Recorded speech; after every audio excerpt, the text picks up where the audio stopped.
Hey guys, how's it going? Connor here today at etrailer.com. We're going to be taking a look at the Kodiak disc brake kit for 5,200 pound to 6,000 pound axles. So our Kodiak disc brake kit here features a two-piece design. Now what this two-piece design means is that the rotor is going to be separate from the idler hub.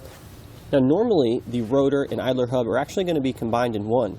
I prefer this two-piece design here because it's going to make it a lot more cost-effective to replace something if it goes wrong. Therefore, if we have an issue with the idler hub, we can replace just the idler hub and not the rotor, or vice versa. This is going to save us time and money. So most trailers from the factory nowadays are going to come equipped with electric drum brakes. It's going to be an excellent option to upgrade to these disc brakes because they're going to provide greater stopping power. They're also going to make maintenance a little bit easier. So most trailers now today are going to come equipped with the electric drum brakes. As you can see here, we have our disc brake upgrade, which is going to be an excellent option. If you think about automotive vehicles, the drum brake technology is a little outdated. Most vehicles now produced are going to come with disc brakes all the way around, and we want our trailer to have that same level of stopping power, responsiveness, and ease of maintenance, which is going to be a couple of reasons why we'd want to upgrade to disc brakes on our trailer. So our particular disc brake kit here is going to be for 5,200 pound to 6,000 pound axles. It's going to give us the 6-on 5.5 inch bolt pattern as well as the 12-inch diameter rotor. However, there are other options for smaller axles, like a 3,500 pound for example. We would just want to check our axle tag to make sure we have the right capacity and then choose the correct brake kit for that capacity. So as you can see here, we have a nice decrement finish on our rotor, our disc brake caliper, as well as our disc brake caliper mounting bracket. Now this is going to do an excellent job holding up to any dirt, debris, or rust and corrosion issues we may have with our trailer. So our disc brake kit here is going to come with a few components. First, we're going to have the rotor, we're going to have the caliper with the brake pads already mounted on them, we're going to have our caliper mounting bracket, and our caliper mounting bolts. However, if you're switching over to disc brakes here, we're also going to need an idler hub, as well as brake lines and an actuator as well. Those can all be purchased here through eTrailer.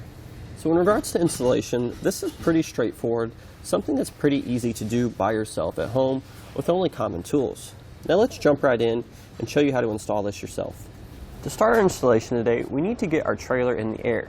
Now we're going to be using our landing gear legs, but if we want, we could also place some jack stands under the frame to hold it in there so it's properly supported. And once the wheels are off the ground here, we can go ahead and begin to remove the tires using a 19mm socket. I do recommend removing both wheels on one side. I don't recommend doing all four at once, just so we have that extra security there.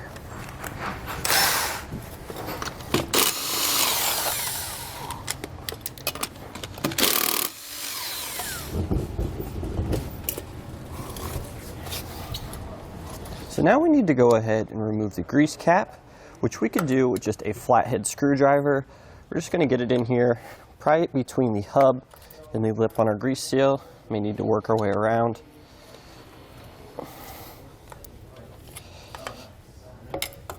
Just keep working your way around.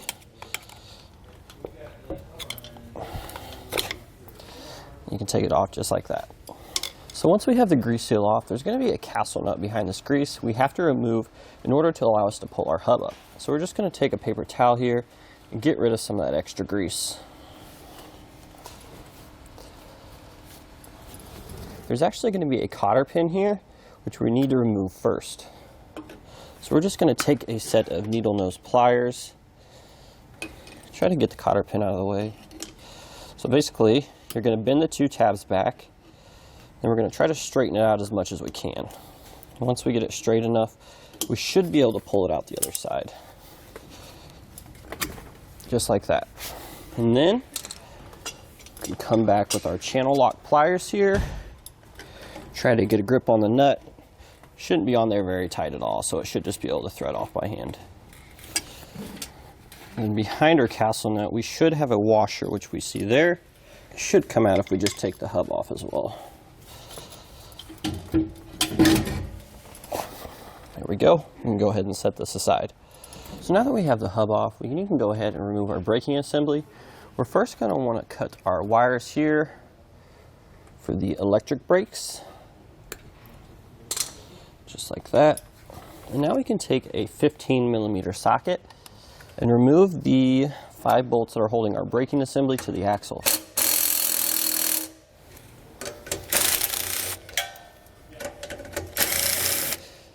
Once those bolts are out, we should be able to remove our braking assembly. I have a couple more wires here at the back we need to take out as well. So now that we have our hub and drum off, we can go ahead and repeat this process on the other side of the trailer.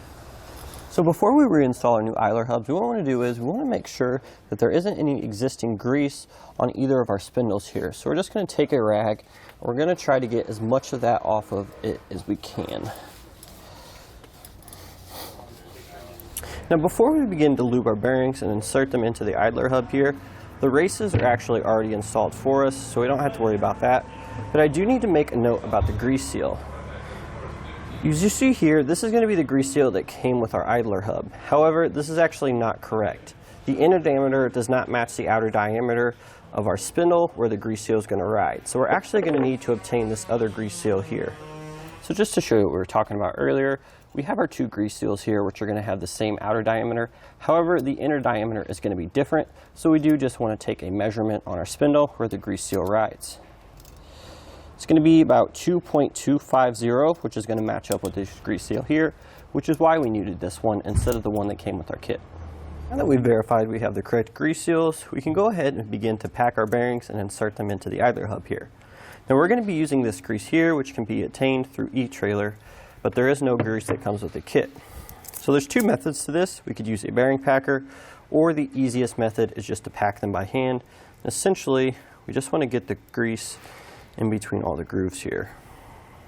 So we need to do this for both the inner and the outer bearing. And we're also going to lube up the spindle before we insert our hub on.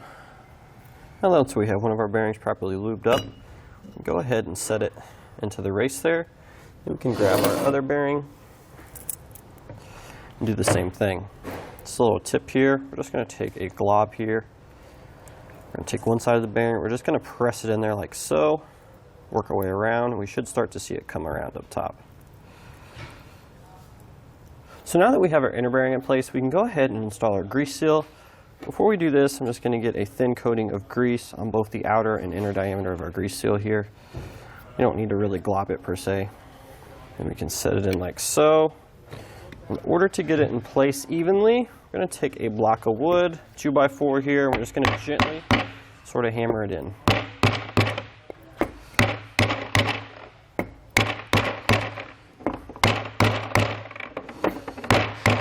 We want to do that until it's flush with the flange on the back of our idler hub.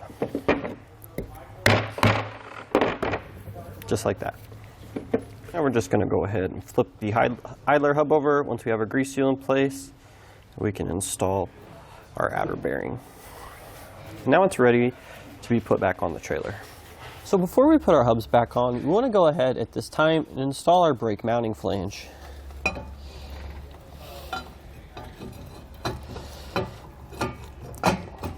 We want to make sure that we have our 2 caliper mounting bracket bolts are going to be facing the rear of the trailer. So now we're going to reuse the nuts that came off our existing braking assembly. Just get these hand tight and go ahead and zip these down. So now we're going to take our 15mm socket here and torque our bolts down to about 40 to 50 foot-pounds.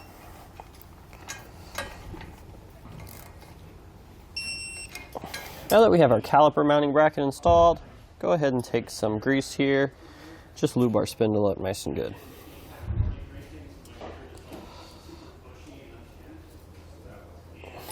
So now we can go ahead and take our idler hub here, set it on the spindle, making sure our outer bearing doesn't pop out on us. Just going to push it down just like so.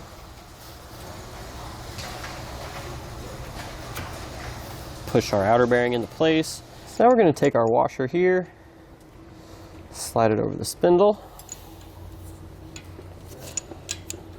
We can take our castle nut, thread that back on.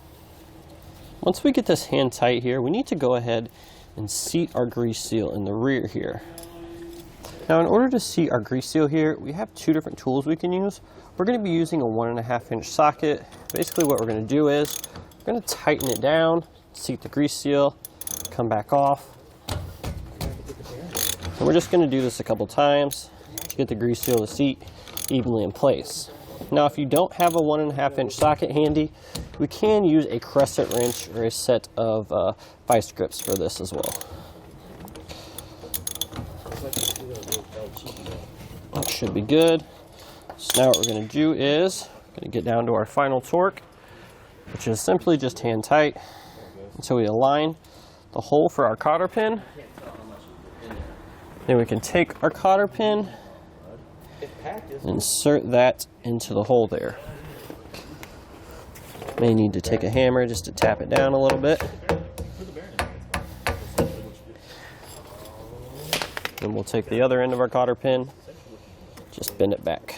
You just use this to fill the bearing back. That's it. You know? Just like that. Now that we have our castle nut secure, we've locked it in place with our cotter pin, we can go ahead and fill the hubs here. We're going to be using some red grease, which is going to look a little bit different than the green grease that we put in earlier. However, as long as you check the compatibility, there shouldn't be an issue. Basically, what we're looking for is the grease to start to ooze out of the outer bearing on the side there. Keep in mind, we do want to rotate the hub while we're greasing it.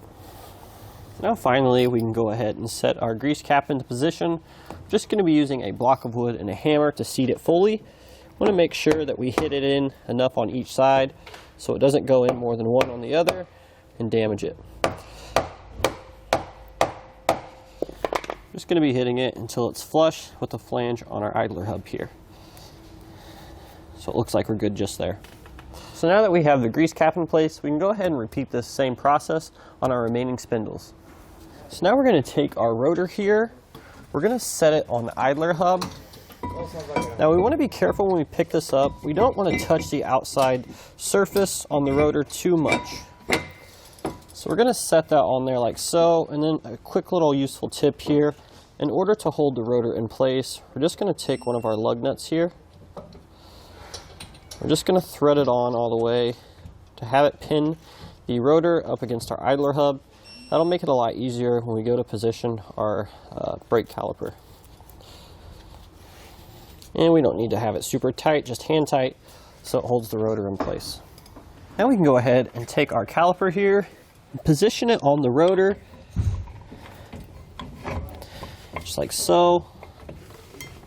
So now that we have the rotor on, we can go ahead and take our bolt here through the slide bracket, and give it a couple threads to secure to the caliper mounting bracket.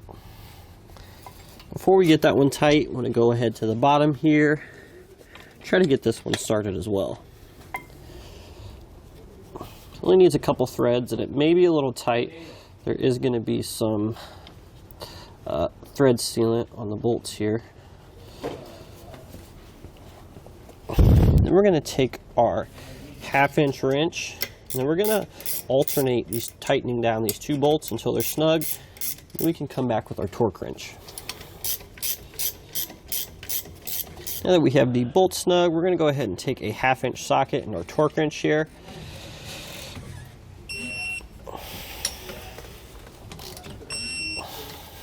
And there we have it. Now the last step here is going to be to clean the surface of our rotor as well as our brake pads as much as we can, just using some standard brake parts cleaner.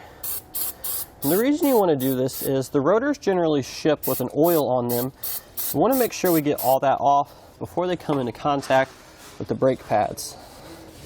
So we're just going to spray some brake parts cleaner, take a towel here, just wipe the surface of the rotor off. Don't forget to get the back as well. And we're just going to spray down the pads as well as we can. So now that we have this spindle finished up, we can go ahead and repeat this process for the other spindles we have as well. So now the next step here in our installation is going to be to go ahead and attach a brake line, assuming we already have brake lines. However, this particular trailer had electric drum brakes before, so we're actually going to need to route new hydraulic lines up to the front of the trailer, which we'll show you how to do next if you're doing this as well. Or you can just reuse the fittings and lines that you already have. So as you can see here, we have our brake lines here running to the back of our disc brake calipers. We have one on each side. We have a hole in the bottom of this plastic lining on the trailer here, which is going to be ran up over this lining here to the other side where all our T's are. Keep in mind, you're going to need to know how many axles are on your trailer, as well as how long your trailer is when you're selecting your brake line kit. So now that we're on the other side of the trailer here, you can see our long line, which is going to come over here to the T. Then we have one side of the T is going to go down into our disc brake. The other side of the T is going to go up to the forwardmost axle. And if we follow this, we'll see that that's going to go into the T here for the forward axle. Again, similar to the other side, we have one of our longer hoses that's going to go to the other side. Now typically with these brake line hose kits, you're going to get one longer hose and one shorter hose, which attach to the calipers. You can see here we have our longer one to run the T over to this side. And then as you see here, we came off the bottom of the frame rail. We have it secured to the side of the frame using these little ring clamps. And that's going to run all the way up to the nose of the trailer and connect to our brake actuator. Here you can see our main line is ran up to the nose of the trailer here. We drilled a hole in this metal skid shield here that's allow us is going to run this up to the storage compartment underneath the nose of our trailer where we're going to mount our actuator. In here you can see the end of our hose. We used a little grommet right here to clean up the rough edges from the hole we drilled. And now we can mount our actuator in here and connect it to our brake line. So our next step here is we need to bleed the actual actuator first before we move back to the braking assemblies. So the first thing we want to do is first there's going to be a dust cap on our bleeder valve here. We need to remove that. And then we need to remove the fill cap to our reservoir. Once that's done, we're going to go ahead and pull our breakaway switch a minute. We're going to let the system build pressure first, and then we can begin bleeding with the bleeder screw here. We're just going to be using a very cheap, simple, and dirty little catch here with a tubing we're going to place over the end like that. We have it draining into our bottle here, and then we can turn the bleeder valve and let the air come out of the actuator here. So now I'm going to go ahead and pull our breakaway pin. You should hear our actuator kick on. And we want to make sure that we don't let our actuator get too low, because if it does that, it's going to suck air into the system. So we want to keep a constant eye on our reservoir here to make sure we're about 3/4 of the way down from the top. So once we've got the system up to pressure, go ahead and take our 7/16 inch wrench here. We're just going to gently loosen our bleeder valve here.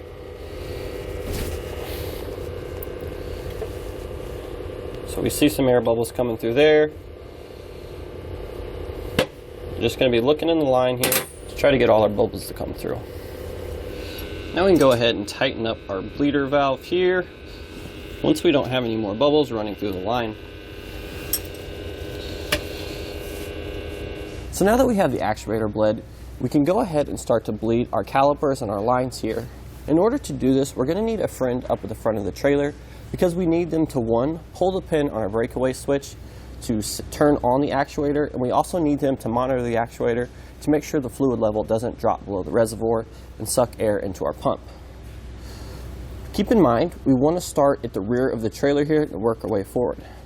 So now we can go ahead and give the signal to our helper to pull the breakaway switch. And once the pin is pulled, we can go ahead and loosen our bleeder valve here using a 5/16 inch wrench. We want to let this bleed until we don't see any air anymore.